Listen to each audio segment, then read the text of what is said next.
పుట్టిన శిశువు ఎలాగా ఎంత పరిశుద్ధతతో ఉంటాడో అదే రీతిగా క్రొత్తగా నీవు నేను మార్చబడాలి. అటువంటి నిష్కలంకమైన హృదయం, అటువంటి మంచి హృదయం, అటువంటి మంచి ఆలోచన, మంచి తలంపులతో మన జీవితం ఉండాలని ప్రభు ఆశపడుతున్నాడు. జ్ఞాపకం చేసుకోండి, నేను కొత్త చొక్కా వేసుకున్నాను, కొత్త షర్ట్ వేసుకున్నాను.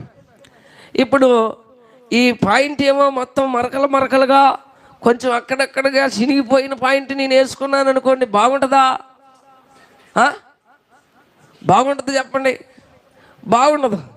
రెండు కొత్తగా ఉండాలి, అవునా కదా? రెండు కొత్తగా ఉంటేనే బాగుంటుంది. కొత్త సంవత్సరంలోకి వచ్చాం, సగం మారకపోతే బాగుంటుందా చెప్పండి? చర్చిలో మంచిగా కొత్త బట్టలు వేసుకున్నారు, కొత్తగా ఇంకా మంచిగా ఎన్నో నిర్ణయాలు తీసుకున్నారు. రాత్రి